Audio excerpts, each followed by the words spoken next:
But a very special guest in the Jeep here is a man named Sherm. And Sherm landed on Iwo Jima.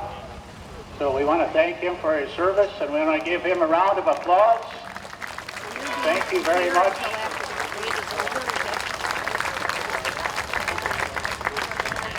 Representing all veterans who definitely served in World War II. And we also want to think about our current veterans, men and women, and those who are serving and did serve. And we have the flag, and this will be our honor guard. And as we bring the flag to attention, we'd like everyone to stand or rise if you can. Remove your hats, and let's honor America with this live performance by Steve and Sylvia's granddaughter Layla of our national anthem.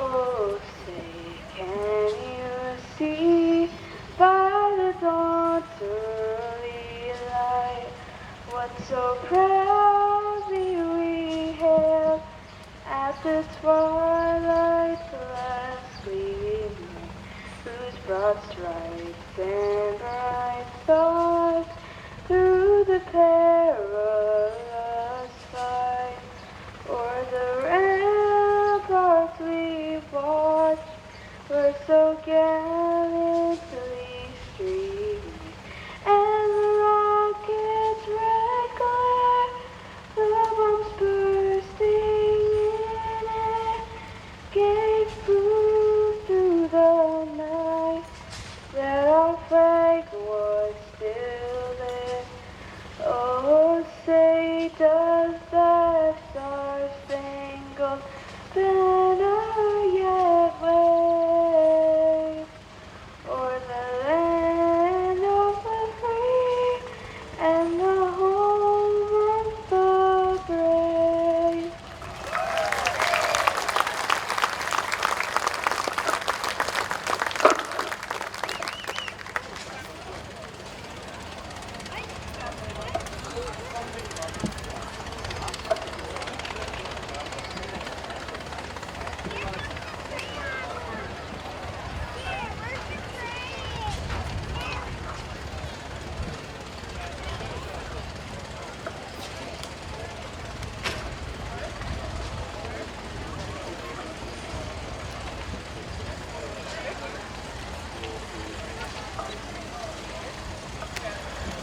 In our lineup for today, the first vehicle that had Sherm, our Iwo Jima Marine veteran, is a 1945 Jeep built by Ford.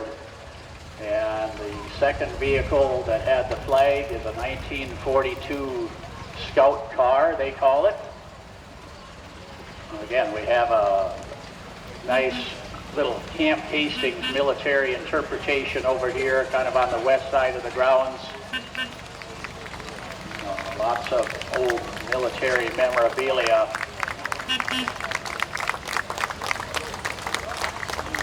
Next vehicle, 1944 Willys Jeep. Both Willys and Ford built the Jeeps. They proved to be very handy vehicles.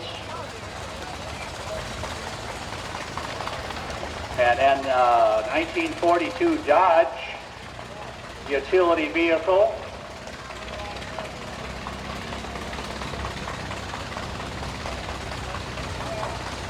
And then I think another Jeep here, a Willys.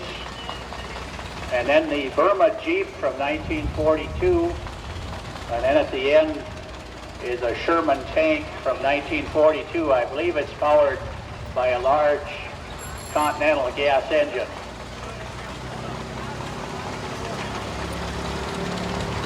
So you don't see a show that has the space for a tank just too often, but they'll do a reenactment, I think, down here on the west side of the grounds, roughly about 1:30.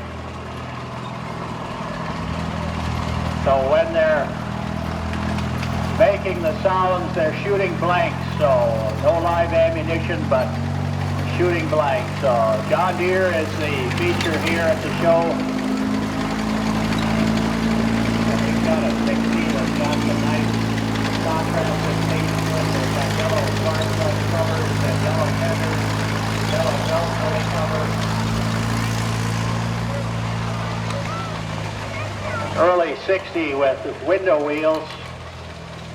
We're going to need somebody to hand these sheets back to, but it's Logan Meyer's 60 from 1953 and Brandon Bartell's 4020 high crop from 1964. Just one of 180 that are built. They didn't build too many of those high crops. Back in the day, high crop tractors were usually sold in Florida, Louisiana, and California. So if anyone has one here, it's been imported by collectors to say, hey, that's something different, and it is. For those areas where the weather was nice, they could farm year-round, and they could grow specialty crops. They could go right over the top. They didn't have to worry about other things. So here's a 720 high crop from 1958, Mark Bartell. This is one of 9 tractors that were built that year. So again, not too many of these tractors. This is a 720 diesel. A lot of the times the high crops, they've got special hitches on them and things. Harriet Severson is driving the AR from 1951. They've got it for sale. The R in John Deere's terminology meant regular 4-wheel standard tractor. So they built the AR and the BR. Those were the 2 R designated tractors. So if you're looking for one to add or enhance your John Deere collection, that one's for sale. So check the phone number, check the person driving. Tim Bishop has an MT from 1951. The M is a continuation of the model LA, which was a continuation of the 62. Here we've got a John Deere H. John Deere H is from 1939 to 1947. This is one without a starter or lights. Wade Flynn and Vaughn Flynn. Their H is from 1939, and they've got a 999 John Deere corn planter. They think it's before about 1926. Of course, the 999, you pull it with the horses, and then when you got the tractor, just saw the tongue off and pull it with the tractor. They proved to be rugged little planter. So. Stan Flynn has a 60 standard high seat, 1955.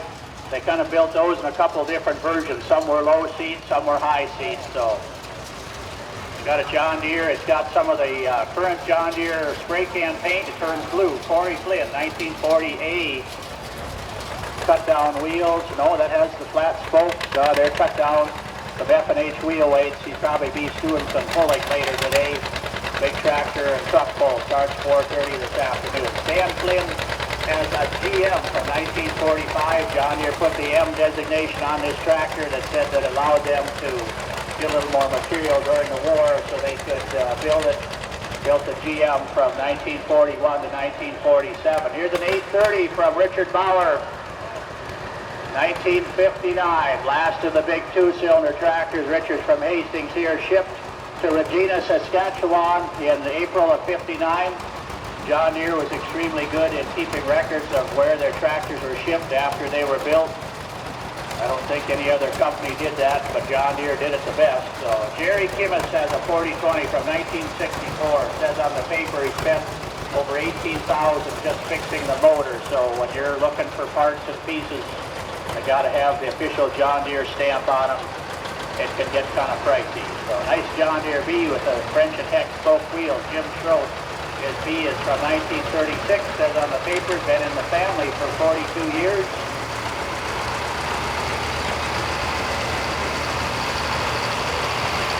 And we've got the John Deere A. This is Joe Schroet. The A is from 1937. Got the called the disc wheels on the front with the lugs and the bolts, but on the back, again, the nice F&H spokes. Here we've got the right ID. We've got the 4020, and it's got the umbrella with the official John Deere logo. Todd Piney, 4010, 1962. 4010 was the biggest of the new generation tractors that were introduced to the dealers August 30th, 1960, but they were actually at the Minnesota State Fair before that, so we had kind of the jump on that.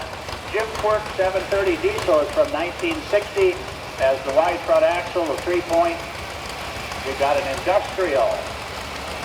Dave Lurer, 1951 MI, it's the state and county tractor. If they're using this to mow the road ditches, they want to be sure that motorists can see it, so they painted them either orange or yellow.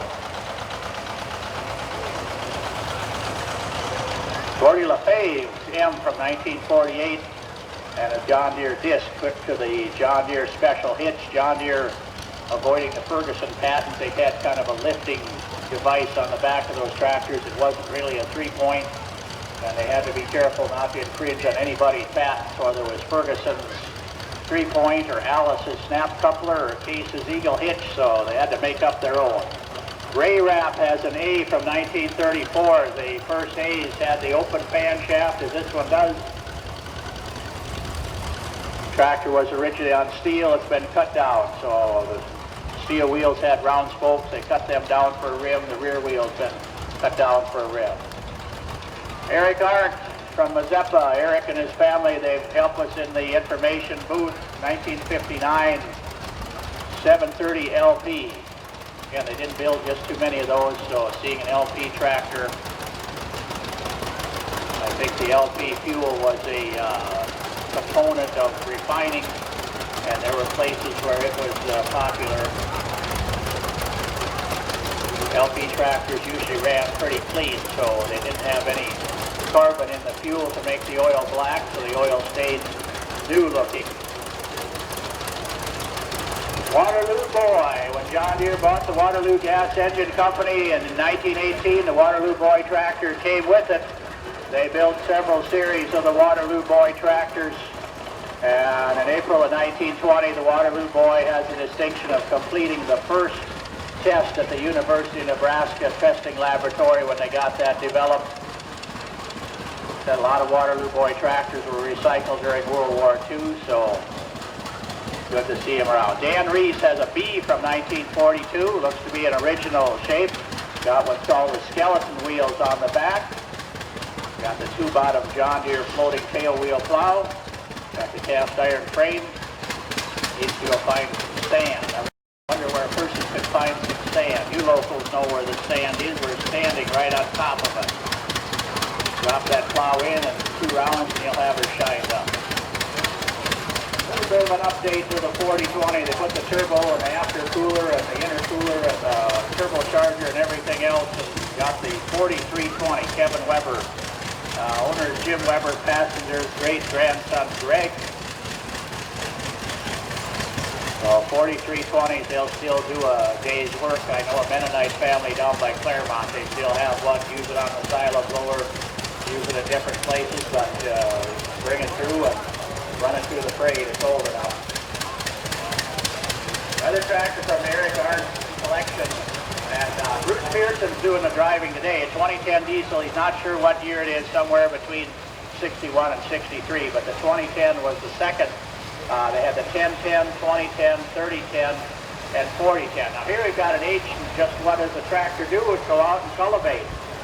Brody Fern, an H from 1945, and it's got the John Deere frame cultivator, and you wonder what those bolts are in the front of a John Deere tractor. Well, this is what they do. They bolt the cultivator rods to them, holds the cultivator on, keeps it from drooping off, going out and cultivate 2 rows of corn or soybeans. 856 diesel. Tom Timmons, 856 from 1971. 407 engine that's naturally breathing, no turbo on it, but it's a big husky tractor.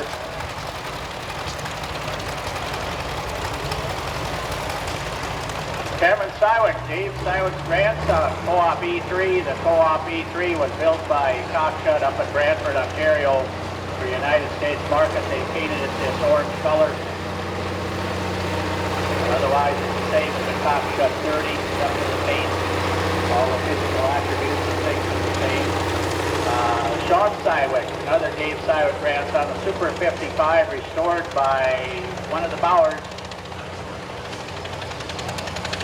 Super number 55 Industrial with the industrial yellow.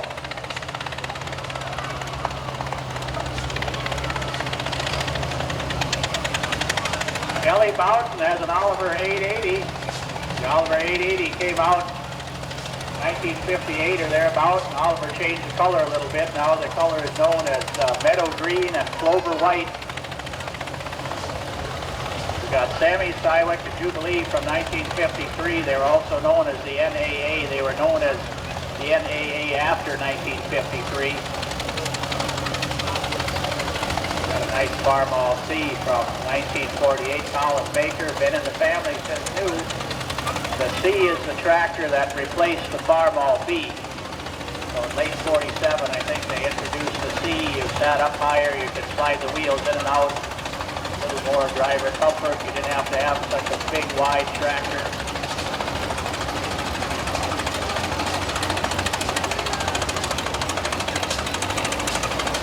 Here's the big Ford tractor.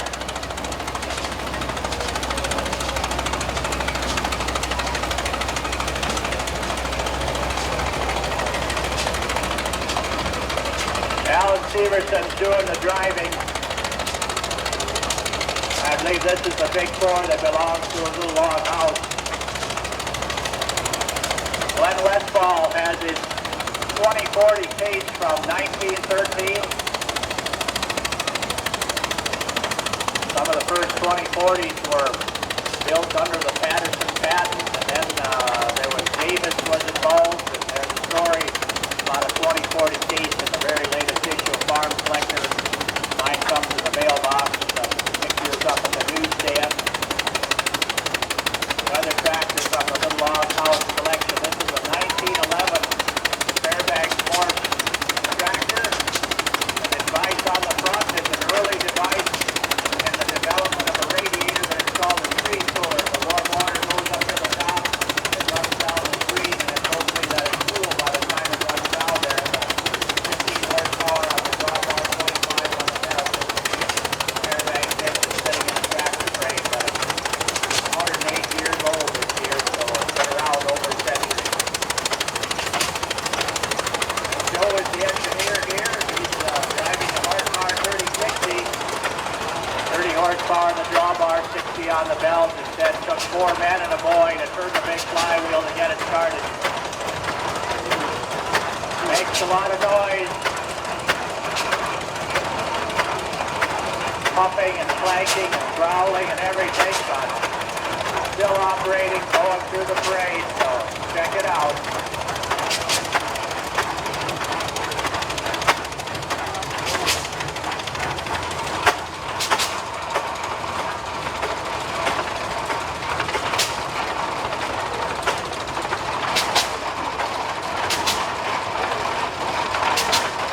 Another tractor from the Little Log House collection.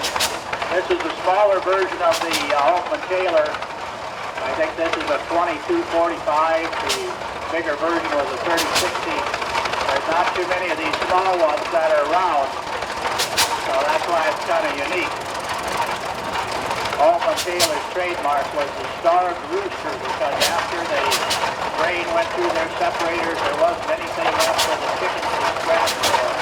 That's why the chicken was roosting and starving. There wasn't any grain left.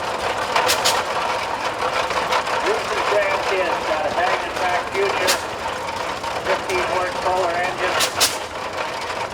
Got a neat little compact thing. Got a little blade on it, bring it through the parade.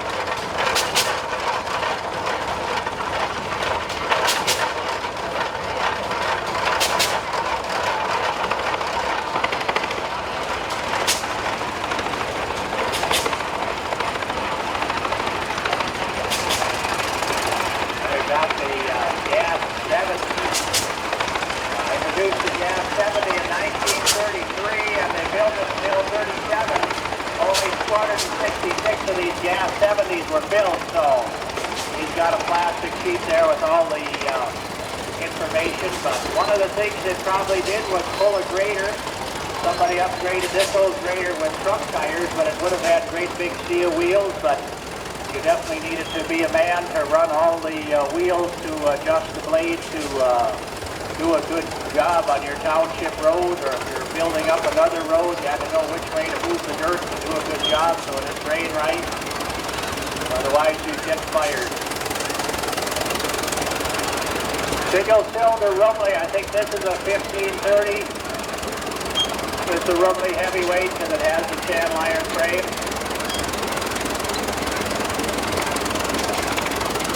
Rumley for a successful tractor, and usually they were underrated. And so Rumley is a little bit of a cause for the Nebraska tractor test that it could do more work than they rated. So that's why the Nebraska test came out to be sure the ratings weren't excessive. 4070 Flower City. This tractor was found down in Nebraska. They were disassembling it. They were going to sell it for World War II scrap, and then World War II was over. They didn't need the scrap anymore, so the tractor just sat there. And Steve and the crew, they went down there, and I guess they found all the pieces or found what they could, but pretty good scrap metal rolling through the trade. So if there wasn't an effort to save that, they wouldn't be here. So Flower City built right up here in the Twin Cities by the Menard Haynes Company, so Flower City was their trademark. So one of the steamers on the ground, I think it's mostly spending time on the sawmill. We've got the team taking it to teams of 50 horse, 50 and 65. So the gauge of the leader and the number of steam traction engines that were built, they built many thousands of them. Either 24 or 34,000, that's a lot, because the second most builder of traction engines was Minneapolis Threshing Machine, and they built just under 8,000, so there's quite a disparity there. So we've got an Avery, I believe it's a 1428 Avery out of Peoria, Illinois. This little tractor, to get a different gear ratio and to make it move different, you have to slide the entire engine. So it's quite unique what they had to go with engineering at the time. Here we've got the Sawyer Massey 1122, says that on the plate right on the side. Looks like Mr. Jack Duchesne doing the engineering, but not too many of these Sawyer Masseys around, and this one a nice original patina. Here we've got a D2 diesel, a little four-cylinder. The D2 and the D4 were heavily marketed in the farm magazines back in the day, that if you needed a tractor to pull where the wheel tractor wouldn't, you buy yourself a D2 or a D4 and you'll get your work done. Here we've got the Alice M trawler. Has the same 318 cubic inch engine that the Alice U tractor had. Alice Summers got into the trawler business by buying the Monarch Tractor Company back in 1928. Here we've got a nice Caterpillar Road Patrol.